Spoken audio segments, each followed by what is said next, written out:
ಏನರಪ್ಪ ಎಲ್ಲರೂ ಚೆನ್ನಾಗಿದ್ದೀರಾ? ಬಾಂಗ್ಲಾದೇಶಲ್ಲಿ ಆಗ್ತಿರೋ ಸಂಗತಿಗಳು ಮತ್ತು ಶೇಖ್ ಹಸೀನಾ ಬಾಂಗ್ಲಾದೇಶನ ಬಿಡಬೇಕಾದ ಪರಿಸ್ಥಿತಿ ಬಂದಿದೆ ಅಲ್ವಾ. ಈ ಥರ ಆಗ್ತಿರೋದು ಫಸ್ಟ್ ಟೈಮ್ ಅಲ್ಲ, ಈ ರೀತಿ ಮೊದಲು ಕೂಡ ಆಗಿದೆ.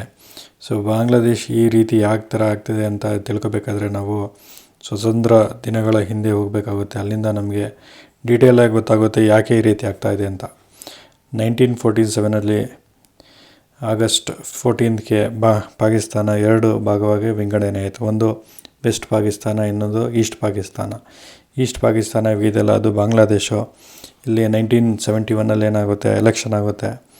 ಸೊ ಎಲೆಕ್ಷನ್ ಆಗೋದ್ರಿಂದ ಏನಾಗುತ್ತೆ, ಇಲ್ಲಿ ಎರಡು ಪಾರ್ಟಿ ಆಗುತ್ತೆ. ಒಂದು ಪಾಕಿಸ್ತಾನ್ ಪೀಪಲ್ ಪಾರ್ಟಿ ಅಂತ, ಇದನ್ನು ಮುಖಂಡರು ಯಾರಂದರೆ ಜುಲ್ಫಿಕಾರ್ ಅಲಿ ಭುಟ್ಟೋ ಅಂತ.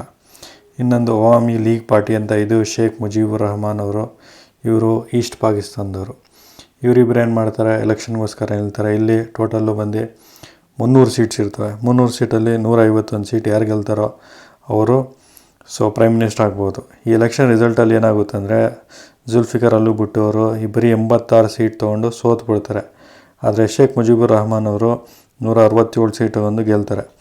ಇವರು ಇಡೀ ಪಾಕಿಸ್ತಾನದ ಪ್ರೈಮ್ ಮಿನಿಸ್ಟ್ರಾಗಿ ಏನು ಮಾಡ್ತಾರೆ, ವೆಸ್ಟ್ ಪಾಕಿಸ್ತಾನಿಗೆ ಹೋಗೋದಾಗ ಇವರೇನು ಮಾಡ್ತಾನೆ, ಜುಲ್ಫಿಕಾರ್ ಅಲಿ ಭುಟ್ಟೋನು ಯಹ್ಯಾ ಖಾನ್ ಇಟ್ಕೊಂಡು ಏನು ಮಾಡ್ತಾರೆ ಅಂದರೆ ಜೈಲ್ಗೆ ಹಾಕ್ಬಿಡ್ತಾರೆ. ಸೊ ಇದರಿಂದ ಏನಾಗುತ್ತೆ, ಇಡೀ ಬಾಂಗ್ಲಾದೇಶದಲ್ಲಿ ಸತ್ಯಾಗ್ರಹ ಆಗುತ್ತೆ. ಯಾವ ರೀತಿ ನಮ್ಮ ಪ್ರೈಮ್ ಮಿನಿಸ್ಟರ್ ಶೇಖ್ ಮುಜಿಬುರ್ ರಹಮಾನ್ ಆಗಿದ್ದರೆ ಯಾವ ರೀತಿ ಈಸ್ಟ್ ಪಾಕಿಸ್ತಾನ ಬೆಳಿಬೋದು ಅಂತ ಎಲ್ಲ ಕಡೆಯಿಂದ ಉಗ್ರ ಹೋರಾಟ ಆಗುತ್ತೆ. ಈ ಹೋರಾಟದಿಂದ ಏನು ಮಾಡ್ತಾರೆ, ಅವ್ರನ್ನ ಬಿಟ್ಬಿಡ್ತಾರೆ. ಆವಾಗಲೇ ಬಾಂಗ್ಲಾದೇಶವ್ರು ಅಂದರೆ ಈಸ್ಟ್ ಪಾಕಿಸ್ತಾನದವರು ಡಿಸೈಡ್ ಮಾಡ್ತಾರೆ, ನಮಗೆ ಸಪ್ರೇಟು ದೇಶ ಬೇಕು, ನಾವು ಇವ್ರ ಸೊತ್ತಾಗೆ ನಾವು ಇರಲ್ಲ ಅಂತವರು ಭಾಳ ಜೋರಾಗಿ ಅವರು ಸತ್ಯಾಗ್ರಹ ಮಾಡ್ತಾರೆ. ನಮಗೆ ಬೇರೆ ದೇಶನೇ ಬೇಕು ಅಂತ. ಸೊ ಆ ಟೈಮಲ್ಲಿ ಏನು ಮಾಡ್ತಾರೆ ಅಂದರೆ, ಈ ಅಲಿ ಭುಟ್ಟೋ ಇದ್ದಾರಲ್ಲ, ಟಿಕ್ಕಾ ಖಾನ್ನ ಅಪಾಯಿಂಟ್ ಮಾಡ್ತಾನೆ. ಏನಂತ, ಇವ್ರನ್ನ ಕಂಟ್ರೋಲ್ ತರೋಕ್ಕೆ ಆಪರೇಷನ್ ಸರ್ಚ್ಲೈಟ್ ಅಂತ. ಇದರಿಂದ ಫುಲ್ ಆರ್ಮಿನೇ ಡಿಪ್ಲಾಯ್ ಮಾಡ್ತಾರೆ. ಇಲ್ಲಿ ಈಸ್ಟ್ ಪಾಕಿಸ್ತಾನದಲ್ಲಿ. ಇಲ್ಲಿ ಇವ್ರಿಗೆ ಎಷ್ಟು ಕಷ್ಟ ಕೊಡ್ತಾರೆ, ಎಷ್ಟು ಜನ ಸಾಯಿಸ್ತಾರೆ ಅಂದರೆ ನಂಬಕ್ಕೆ ಆಗಲ್ಲ. ಅಷ್ಟು ಜನರ ಮೇಲೆ ಅವರು ಹತ್ಯೆಗೈತಾರೆ.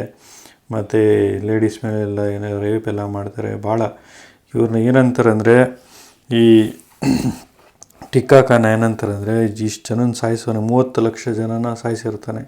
ಮತ್ತು 4 ಲಕ್ಷ ಹೆಂಗಸ್ರ ಮೇಲೆ ರೇಪ್ ಮಾಡಿಸಿರ್ತಾನೆ. ಯಾಕಂದರೆ ಅಷ್ಟು ದೌರ್ಜನ್ಯನ ಮಾಡಿರ್ತಾನೆ ಆಪರೇಷನ್ ಸರ್ಚ್ಲೈಟಿಂದ. ಸೊ ಟಿಕ್ಕಾ ಖಾನ್ ಏನಂತ ಕರೀತಾರೆ, ಬುಚ್ಚರ್ ಆಫ್ ಬಾಂಗ್ಲಾದೇಶ್ ಅಂತಲೂ ಕರೀತಾರೆ. ಸೊ ಎಷ್ಟು ದೌರ್ಜನ್ಯ ಇದರಿಂದ ಏನಾಯ್ತು, ಆ ಜನ ಎಲ್ಲ ವಲಸೆ ಹೋಗ್ತಾರೆ ಬೇರೆ ಬೇರೆ ಇವಾಗ ಇಂಡಿಯಾಗಿರ್ಬೋದು, ಭೂಟಾನ್ಗಿರ್ಬೋದು.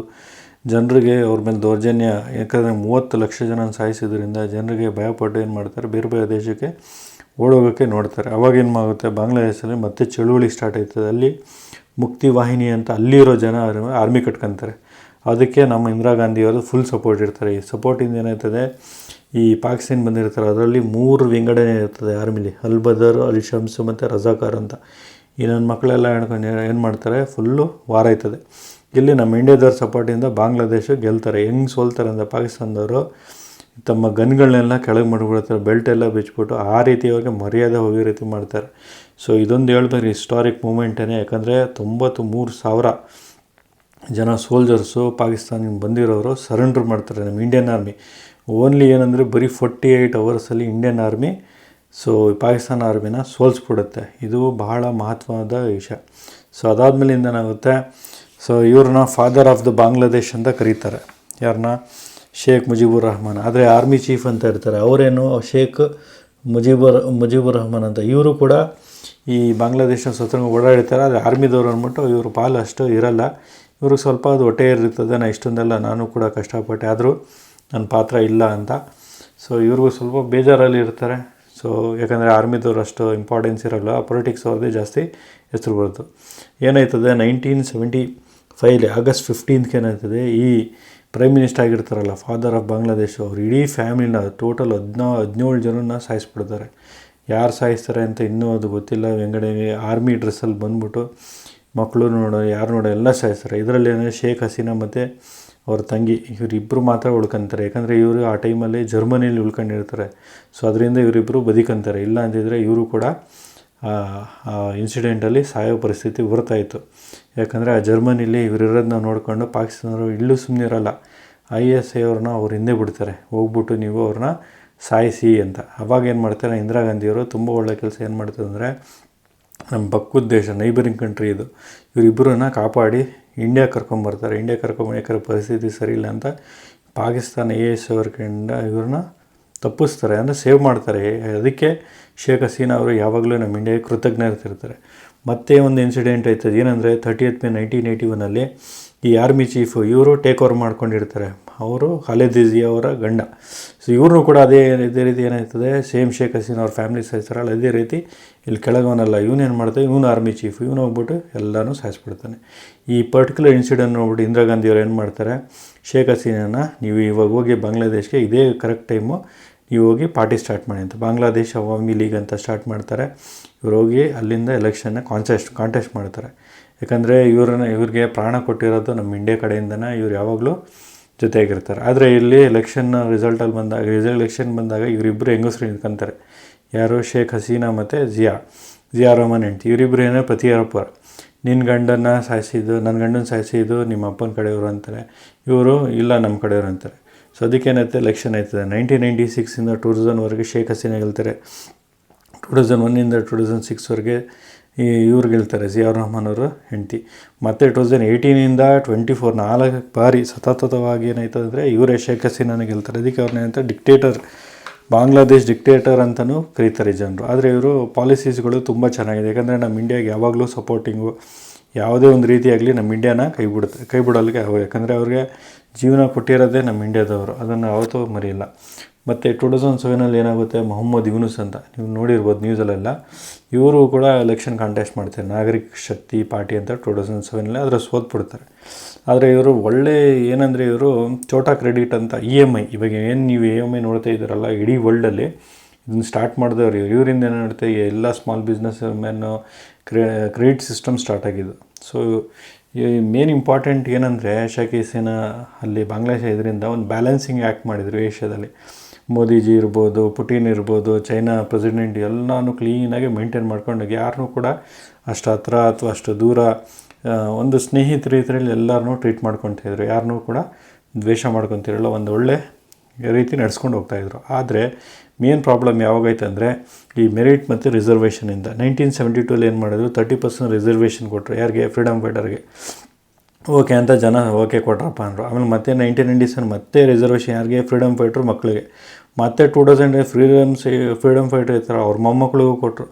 ಜನ ಬೇಸತ್ತಾಗ್ಬಿಟ್ಟರು. 2018 30% ರಿಸರ್ವೇಷನ್ನ ಶೇಖ್ ಹಸೀನಾನೇ ಕ್ಯಾನ್ಸಲ್ ಮಾಡ್ತಾರೆ. ಆದರೆ 2024 ಆಯ್ತದೆ, ಹೈಕೋರ್ಟು ರಿಸರ್ವೇಷನ್ನ ರಿಸ್ಟೋರ್ ಮಾಡಿಬಿಡುತ್ತೆ. ಇಲ್ಲಿಂದ ಏನಾಯ್ತದೆ, ಜನರು ಗಲಭೆ ಬಿಡ್ತಾರೆ. ಇಲ್ಲಿ ಡಾಕಾ ಸ್ಟೂಡೆಂಟ್ಸ್ ಇದ್ರಲ್ಲ, ಇವರೆಲ್ಲ ಏನು ಮಾಡ್ತಾರೆ, ಸೇರಿಕೊಂಡು ಫುಲ್ಲು ಉಗ್ರ ಚಳುವಳಿಯನ್ನು ನಡೆಸ್ತಾರೆ. ಈ ಥರ 30% ರಿಸರ್ವೇಷನ್ ನೀವು ಕೊಡ್ತಾ ಹೋದರೆ ಈ ಮೆರಿಟ್ ಬೇಸಿಸ್ ಮೇಲೆ ಬಂದಿರೋರಿಗೆ, ಕಷ್ಟಪಡ್ತಿರೋರಿಗೆ ಈ ಥರ ಎಲ್ಲ ಮೋಸ ಆಗುತ್ತೆ ಅಂತ ಒಂದು ಚಳುವಳಿ. ಆದರೆ ಶೇಖ್ ಹಸೀನಾ ಇದನ್ನು ಸ್ಮೂತಾಗಿ ಹ್ಯಾಂಡಲ್ ಮಾಡಬೇಕಾಯಿತು, ಇಂಟರ್ನೆಟ್ನ ಶಟ್ ಡೌನ್ ಮಾಡಬೇಕಾಯಿತು. ಆದರೆ ಆ ರೀತಿ ಮಾಡಲ್ಲ. ಇದನ್ನು ಇವರು ಏನು ಮಾಡ್ತಾರೆ, ಒಂದು ಹಾರ್ಡ್ ರೀತಿನೇ ತೊಗೊತಾರೆ. ಈ ಬಾಂಗ್ಲಾದೇಶಲ್ಲಿ ಏನು ಮಾಡ್ತದೆ, ಈ ಮಧ್ಯದಲ್ಲಿ ಹುಡುಗ ಕಾಣ್ತವನಲ್ಲ, ಇವನು ಬರೀ ನೀರು ಕುಡ್ಕೊಂಡಿರ್ತಾನೆ, ಪಾಪ ನೀರು ಕುಡಿಸ್ತಾರೆ, ಅವನಿಗೂ ಸಾಯಿಸ್ಬಿಡ್ತಾರೆ. ಇಲ್ಲಿ ಆ್ಯಸ್ ಪರ್ ರೆಕಾರ್ಡ್ 200 ಸ್ಟೂಡೆಂಟ್ಸ್ ಸಾಯಿಸಿದ್ದಾರೆ ಅಂತ ಹೇಳ್ತಾರೆ. ಆದರೆ ರಿಯಲ್ ಫ್ಯಾಕ್ಟ್ ಏನಂದರೆ 1000 ಸ್ಟೂಡೆಂಟ್ಸ್, ಅಂದರೆ 1000 ಸ್ಟೂಡೆಂಟ್ಗಿಂತ ಜಾಸ್ತಿ ಸಾಯಿಸ್ಬಿಟ್ಟವ್ರೆ. ಇದರಿಂದ ಉಗ್ರ ಚಳುವಳಿಯಾಗಿ ಈ ಸ್ಟೂಡೆಂಟ್ಸ್ ಎಲ್ಲ ಏನು ಮಾಡ್ತಾರೆ, ನಾವು ಮುತ್ತಿಗೆ ಹಾಕಬೇಕು, ಈ ಥರ ಶೇಖ್ ಹಸೀನಾ ಅವರ ಇದು ಬಂಗ್ಲೆ ಇರ್ತದಲ್ಲ, ಬಂಗ್ಲೆ ಅನ್ಬೋದು ಅಥವಾ ಸಭಾಂಗಣ ಇರ್ಬೋದು, ಅದಕ್ಕೆ ನಾವು ಮುತ್ತಿಗೆ ಹಾಕಬೇಕು ಅಂದ್ಬಿಟ್ಟು ಎಲ್ಲರೂ ಕೂಡ ಉಗ್ರವಾಗಿ ಚಳುವಳಿ ನಡೆಸ್ತಾರೆ. ಆವಾಗ ಪರಿಸ್ಥಿತಿ ತುಂಬ ಕೈಯಿಂದ ಹೊರಗೋಗುತ್ತೆ. ಇವರು ಇಂಟೆಲಿಜೆನ್ಸು ಇಲ್ಲಿ ಏನು ಹೇಳಬೇಕಂದ್ರೆ ಫೇಲ್ಯೂರ್ ಆಗೈತೆ. ಯಾಕಂದರೆ ಯಾವ ರೀತಿ ಒಂದು ಕಂಟ್ರಿ ಏನೇ ಒಂದು ಪರಿಸ್ಥಿತಿ ಯಾವ ರೀತಿ ಕಂಟ್ರೋಲ್ ತೊಗೋಬೇಕಂತ ಇವ್ರಿಗೆ ಗೊತ್ತಾಗಲ್ಲ. ಆಮೇಲೆ ಆ ಟೈಮಲ್ಲಿ ಇದ್ದ ಆರ್ಮಿ ಚೀಫ್ ಇವರು ಕೂಡ ರಿಲೇಟಿವ್ ಶೇಖ್ ಹಸೀನಾಗೆ ಏನು ಒಂಚೂರು ತಲೆ ಇಲ್ಲ, ಯಾವ ರೀತಿ ಒಂದು ಮಾಬ್ನ ಕಂಟ್ರೋಲ್ ಮಾಡೋಣ ಗೊತ್ತಿಲ್ಲ. ಸೊ ಲಾಸ್ಟ್ಗೆ ಏನಾಯ್ತದೆ, ತಮ್ಮ ಮಗ ಮತ್ತು ಸಿಸ್ಟರ್ ಏನು ಹೇಳ್ತಾರೆ, ನೀವು ಉಳ್ಕೊಂಡಿರೋದು ನೀವು ಒಬ್ಬರೇ, ನೀವು ಮತ್ತೆ ಇದ್ದರೆ ಮತ್ತೆ ಇಲ್ಲಿ ಹೆಂಗೆ 17 ಜನ ನಮ್ಮ ಫ್ಯಾಮಿಲಿನೆಲ್ಲ ಸಾಯಿಸ್ಬಿಟ್ಟಿದ್ರು, ಅದೇ ರೀತಿ ಇನ್ನೂ ಸಾಯಿಸ್ಬಿಡ್ತಾರೆ. ಒಂದು ಕೆಲಸ ಮಾಡಿ 40 ನಿಮಿಷ ಟೈಮ್ ಕೊಡ್ತೀನಿ ಅಂದ್ಬಿಟ್ಟು ಇವರು ಆರ್ಮಿ ಮೇಜರ್ 40 ನಿಮಿಷ ಟೈಮ್ ಕೊಡ್ತಾರೆ. ಆ 40 ನಿಮಿಷ ಟೈಮಲ್ಲಿ ಏನು ಮಾಡ್ತಾರೆ, ಶೇಖ್ ಹಸೀನಾ ಸೊ ಬಾಂಗ್ಲಾದೇಶನ ಬಿಟ್ಬಿಟ್ಟು ಇಂಡಿಯಾಗೆ ಬಂದು ಸೇರ್ಕೊತಾರೆ. ಸೊ ಅದಾದಮೇಲಿಂದ ಏನಾಗುತ್ತೆ, ಇವರು ಯೂನುಸ್ ಅಂತ, ಮೊಹಮ್ಮದ್ ಯೂನುಸು ಮತ್ತು ಸ್ಟೂಡೆಂಟ್ಸು, ಲಾಯರ್ಸು, ಇಂಟೆಲೆಕ್ಚುಯಲ್ಸ್ ಇವರೆಲ್ಲ ಸೇರ್ಕೊಂಡು ಏನು ಇಂಟರಿಮ್ ಗೌರ್ಮೆಂಟ್ ಅಂತ ಮಾಡ್ಕೊಂಡಿದ್ದಾರೆ. ಇಂಟರಿಮ್ ಗೌರ್ಮೆಂಟ್ ಇವರು ಇವಾಗ ನಡೆಸ್ತಾ ಇದ್ದಾರೆ. ಯಾವ ರೀತಿ ನಡೆಸುತ್ತೆ, ಏನಾಗುತ್ತೆ ಅಂತ ಮುಂದೆ ಬರೋ ದಿನದಲ್ಲಿ ನೋಡ್ಬೋದು. ಆದರೆ ಏನಂದರೆ ಶೇಖ್ ಹಸೀನಾ ಇದ್ದಿದ್ರೆ ಏನಾಗಿತ್ತಂದರೆ ಇವರು ಜಾಸ್ತಿ ನಮ್ಮ ಇಂಡಿಯಾಗೆ ಫೇವರ್ ಆಗಿದ್ದರು. ಯಾಕಂದರೆ ಇವರಿಗೆ ಪ್ರಾಣ ಕೊಟ್ಟಿರೋದೇ ನಮ್ಮ ಇಂಡಿಯಾದವರು. ಸೊ ಅದಂತ ಗೊತ್ತಿತ್ತು, ಅದರಿಂದ ಅವರು ಭಾಳ ಫೇವರ್ ಆಗಿದ್ದರು. ಆದರೆ ಇವಾಗ ಏನು ಈ ರೀತಿ ಎಲ್ಲ ಪರಿಸ್ಥಿತಿ ಕ್ರಿಯೇಟ್ ಆಗಿರೋದ್ರಿಂದ ಎಲ್ಲರೂ ಏನು ಹೇಳ್ತಾರೆ ಅಂದರೆ ಯು ಎಸ್ ಎವರು ಏನಂದರೆ ಈ ಬಾಂಗ್ಲಾದೇಶದ ಒಂದು ಸಿನೈ ಐಲ್ಯಾಂಡ್ ಅಂತ ಐತೆ, ಆ ಸಿನೈ ಐಲ್ಯಾಂಡು ನಮಗೆ ಬೇಕಂತ ಕೇಳಿದರು. ಯಾಕಂದರೆ ಚೈನಾದು ಏನೇ ಗೂಡ್ಸ್ ಅಲ್ಲಿಂದ ಹೋದರೆ ಅವ್ರ ಮೇಲೆ ನೋಡ್ಬೋದು ಅಂತ. ಆದರೆ ಅದನ್ನು ಅವರು ಶೇಖ್ ಹಸೀನಾ ಕೊಡಲಿಲ್ಲ. ಅದರಿಂದ ಏನು ಮಾಡಿದ್ರು, ಈ ಯು ಎಸ್ ಈ ಘಟನೆ ಆದಮೇಲೆ ಯು ಎಸ್ ಬಂದು ಶೇಖ್ ಹಸೀನಾನ ಮೀಟ್ ಆಗಿಲ್ಲ. ಸೊ ಅವ್ರ ಆಪೋಸಿಟ್ ಪಾರ್ಟಿ ಇದ್ರಲ್ಲ ಆ ಅಮ್ಮನ ಬಂದು ಮೀಟ್ ಆಗಿದ್ದಾರೆ. ಅವ್ರು ಮಾಡ್ತಿರೋದು ತಪ್ಪೇ ಕೂಡ. ಯಾಕಂದರೆ ಒಂದು ಕಂಟ್ರಿ ಇಂಥ ಕಷ್ಟ ಪರಿಸ್ಥಿತಿಯಲ್ಲಿದ್ದಾಗ ಅದನ್ನು ಸರಿಗೆ ಸಾಲ್ವ್ ಮಾಡಿ ಒಂದು ಒಳ್ಳೆಯ ಉದ್ದೇಶ ಮಾಡಿ ಕಂಟ್ರಿನ ಬೆಳೆಸೋದು ನೋಡಬೇಕು. ಆದರೆ ಅಮೇರಿಕಾ ಯಾವಾಗಲೂ ತಮ್ಮದೇ ಆದಂಥ ಒಂದು ಸ್ವಂತ ಒಂದು ಇದಿರ್ತದಲ್ಲ, ಅದು ಅಂದರೆ ಏನನ್ಬೋದು, ತಮ್ಮದೇ ಆದ ಬೆಳೆನ ಬೇಯಿಸ್ಕೊತಾರೆ. ಸೊ ಮತ್ತೆ ಗೆಳೆಯರೇ, ಈ ವಿಡಿಯೋ ಹೇಗಿದೆ ಅಂತ ತಿಳಿಸಿ. ಚೆನ್ನಾಗಿದ್ದರೆ ಎಲ್ಲರೂ ತಪ್ಪದೆ ಸಬ್ಸ್ಕ್ರೈಬ್ ಮಾಡಿ, ಲೈಕ್ ಮಾಡಿ. ಧನ್ಯವಾದಗಳು.